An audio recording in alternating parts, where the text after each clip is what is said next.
नमस्कार स्टूडेंट्स। आज हम पढ़ने जा रहे हैं, इस चैप्टर का टॉपिक है हमारा इंडियन इकोनॉमी ड्यूरिंग रिफॉर्म्स। जब भारत में सुधार कालीन जो समय चला था उसके बारे में हम इसमें डिस्कस करेंगे।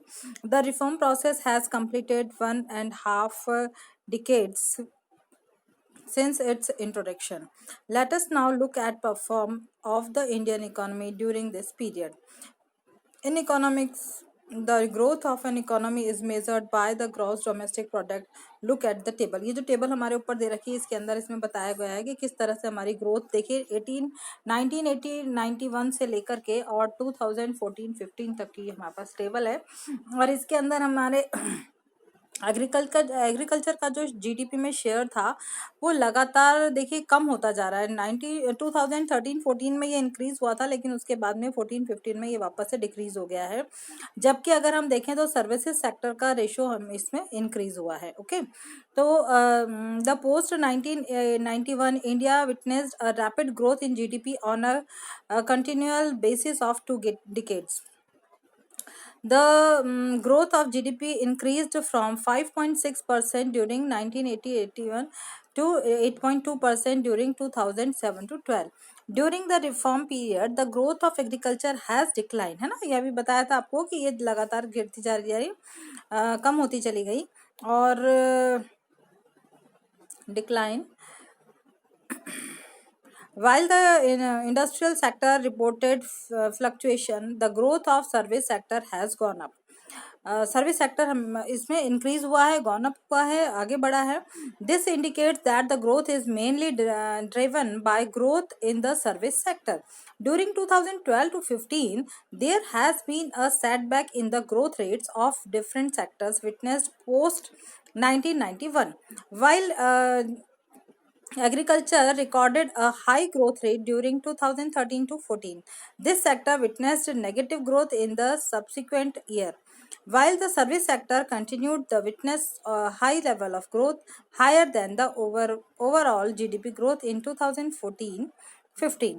This sector witnessed the highest ever growth rate is 10.3%. The industrial sector witnessed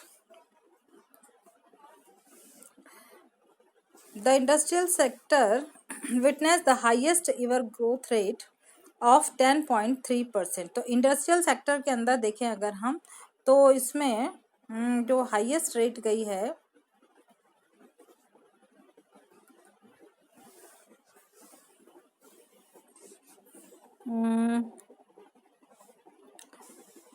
ये जो हमारा सर्विस सेक्टर था ना, इसकी हाईएस्ट ग्रोथ रेट गई है 10.3%. The industrial sector witnessed a step decline during 2012 to 13. अब इसमें टेबल में देखिए 2012-13 के अंदर जो हमारी इंडस्ट्रियल सेक्टर की ग्रोथ रेट है वो डिक्लाइन हुई थी, 3.6 हो गई थी। इससे पहले ये थी 7.4 और उसके बाद हो गई थी 3.6. Okay, it began to the show a continuous positive growth. The opening of our economy has led to a rapid increase in foreign direct investment and foreign exchange reserves. The foreign investment, which includes foreign direct investment and foreign institution investment (FII), has increased about US 10 million in $10 million in 1990-91, and the US is $7.3 billion in 2014-15. There has been an increase in the foreign exchange reserves from about US $6 billion in 1990-91 to about US in $321 billion in 2014-15. India is one of the largest foreign exchange reserve holders in the world, है ना। सबसे ज़्यादा जो यहाँ पर है foreign exchange होता है उसके रिजर्व होल्डर्स है भारत पूरे वर्ल्ड के अंदर। India is seen a successfully exporter of auto parts, engineer goods, IT software and textile in the reform period. Rising prices have also been kept under control. On the other hand, the reform process has been widely criticized for not being able to address some of the basic problems facing our economy, especially in area of employment, agriculture, industry, infrastructure development, and fiscal management. Growth and employment. Through the GDP growth rate has increased in the reform period, scholars point out that the reform-led growth has not generated sufficient employment opportunities in the country. You will study the link between different aspects of employment and growth in the next unit. मतलब growth और employment, अगर हमारी जो growth हो रही थी उसके according जो हमारा एम्प्लॉयमेंट था वो इंक्रीज नहीं हो रहा था, तो दोनों के अंदर मतलब सफिशिएंट ग्रोथ तो हमारी हो रही है लेकिन उसके बावजूद भी हम सफिशिएंट एम्प्लॉयमेंट जनरेट नहीं कर पा रहे हैं, लोगों को अपॉर्चुनिटीज एम्प्लॉयमेंट की नहीं मिल पा रही हैं। इसके बारे में हम आगे के चैप्टर में डिटेल में डिस्कस करेंगे। Our next topic is reform in agriculture. Reform have not been able to benefit agriculture where the growth rate has been decelerating. Public investment in agriculture sector, especially in infrastructure with include irrigation, power, roads, markets, linkage and research and extension, which played a crucial role in the green revolution, has fallen in the reform period.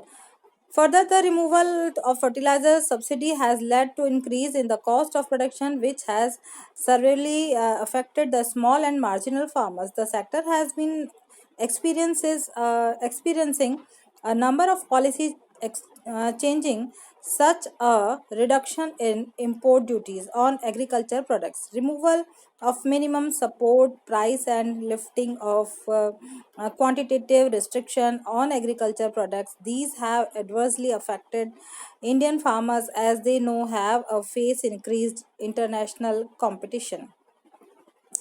Moreover, because of export-oriented policies strategies in agriculture, there has been a shift from production for a domestic market towards production of the export market, focusing on cash crops in lieu of production of food grains.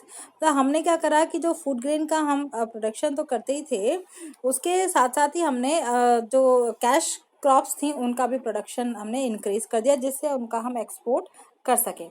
This puts pressure on price of food grains. Reforms in industries में क्या हमारे changes आए हैं? Industrial growth has also recorded a slowdown. This is because of decreasing demand of industrial products due to various reasons such as cheaper imports, indicate investment in infrastructure, etc. In a globalized world, developing countries are completed to open up their economies to greater flow of goods and capital from developed countries and rendering their industries vulnerable to imported goods. Cheaper imports have thus replaced the demand for domestic goods. Domestic manufacturers are facing competition from imports. The infrastructure facilities, including power supply, that have remained inadequate due to lack of investment. एक तो हमारे यहाँ पर जो infrastructure facility वो industries को कम मिल पा रही हैं, और दूसरा जो पावर सप्लाई की प्रॉब्लम्स भी हमारी इंडस्ट्रीज़ को फेस करनी पड़ती है, और इसी कारण से हमारा जो प्रोडक्शन है वो अगर हम फॉरेन प्रोडक्शन के कंपैरिजन में देखें तो काफ़ी बेस्ट क्वालिटी अवेलेबल नहीं करा पाता।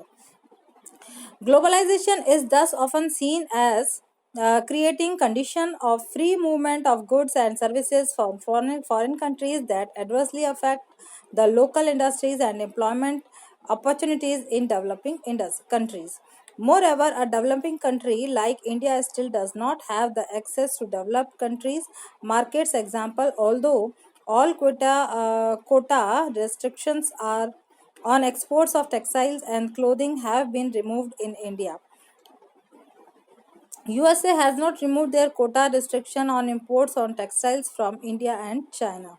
The USA ने अपनी ये जो कोटा की जो सिस्टम था उसको रिमूव नहीं किया है, और हमारे जो इंपोर्ट्स होते हैं टेक्सटाइल्स के इंडिया और चाइना के, वहाँ उस पर इन्होंने अभी भी कोटा रिस्ट्रिक्शन लगा रखा है। Disinvestment. Every year, the government fixes a target for disinvestment. PSEs, for instance, in 1991-92, it was target to mobilize rupees 2,500 crore through disinvestment. The government was able to mobilize the 3040 crore more than the target in 2014-15. The target was about rupees 15,000 crore, whereas the achievement was about 34,500 crore. Only हमें इतना ही target मिला.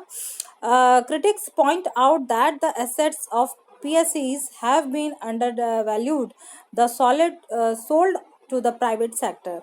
This means that there has been a substantial loss to the government. Moreover, the proceeds from this investment were used to offset the storage of government revenues rather than using it for the development PSEs and building social infrastructure in countries.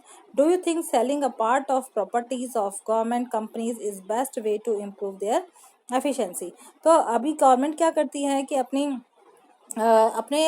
Ability को increase करने के लिए इसने क्या करा है, इसका disinvestment कर दिया. मतलब कि गवर्नमेंट सेक्टर को जो है वो प्राइवेटाइजेशन उसका कर दिया गया है. Reforms and fiscal policies. Economic reforms have placed limitation the growth of public expenditure, especially in social sectors. The tax reductions in the reform period aimed at yield larger revenue and curb tax evasion have not resulted in increase in tax revenue for the government also. तो ये देखिए physical policies के अंदर हमने पहले पढ़ा था कि टैक्स के ऊपर भी को कम करने के लिए बात कही गई थी कुछ इकोनॉमिस्ट ने कि टैक्स रेट हमारे यहाँ हाई होती है, इसीलिए टैक्स इवेजन होता है. तो जबकि हमने जब टैक्स की रेट्स को डिक्रीज़ किया तो उसके बावजूद भी हमें टैक्स रेवेन्यू में कोई बहुत ज़्यादा हमारे इंक्रीमेंट नहीं हो पाया. ओके, तो the reform policies revolving tariff reduction have curtailed the scope for raising revenue through custom duties. In order to attract foreign investment, tax incentives were provided to foreign investors, with further reduced the scope for raising tax revenues. मतलब foreign investment को हमने attract करने के लिए इनके जो tax intensive है उनको प्रोवाइड कराए हैं. This has a negative impact on developmental and welfare expenditure. ये सारी जो बातें थी ये हमारे डेवलपमेंट पर और वेलफेयर ऑफ जो एक्सपेंडिचर्स था उस पर इन्होंने गलत इफेक्ट डाला है. Conclusion: the process of globalization through liberalization and privatization policies has produced positive as well as negative results, both for India and other countries. Some scholars argue that globalization should be seen an opportunity in terms of greater access to global markets, high technology, and increased possibility, larger industry of developing countries to become important players in the international area. जो कुछ scholars का ऐसा मानना है कि जो हमारी globalisation को हमने और लिबरलाइजेशन और प्राइवेटाइजेशन पॉलिसीज़ को हमने जो अपनाया है वो उससे हमारे अच्छे रिजल्ट्स निकले हैं. लेकिन कुछ जो स्कॉलर्स हैं वो इस बारे में इसका आर्ग्यूमेंट भी करते हैं कि ये जो अपॉर्चुनिटीज़ हैं, ये जो ग्लोबल मार्केट और हाई टेक्नोलॉजी हमने अवेलेबल कराया है, इससे बहुत ज़्यादा इफ़ेक्ट हमें इसमें नहीं मिल पाया है. और लार्ज इंडस्ट्रीज मतलब ये क्या है, high technology and increase possibility of large industries of developing countries to become important players in the international arena. जो हम आज के इस ग्लोबलाइजेशन मार्केट में क्या चाहिए हमको कि टेक्नोलॉजी हमारी हाई होनी चाहिए और हमारा जो प्रोडक्टिविटी है वो भी हमारी अच्छी होनी चाहिए, तब हम इंटरनेशनल मार्केट में कंपेयर कर सकते हैं. Okay. On the contrary, the critics argue that globalization is a strategy of the developing countries to expand their markets in the other countries. According to them, it has compromised the welfare and identified the people belonging to poor countries. It has further been pointed out that market-driven globalization has widened the economic disparities among nations and people. Viewed from the Indian context, some studies have stated that the crisis of corrupted in early 1990s was basically an outcome of the deep-rooted inequalities in Indian society and the economic reforms policies initiated as a response to the crisis by the government with extremely advised policy pact. Further, uh, aggravated the inequalities. Further, it has increased the income and quantity of consumption of only high income groups, and the growth has been concentrated only in some select areas in the services sector, such as telecommunication, information technology, finance, entertainment, travel and hospitality services, real estate, and trade, rather than vital sectors such as agriculture and industry, which provide livelihood to millions of people in the country. Okay, students, thank you and have a nice day.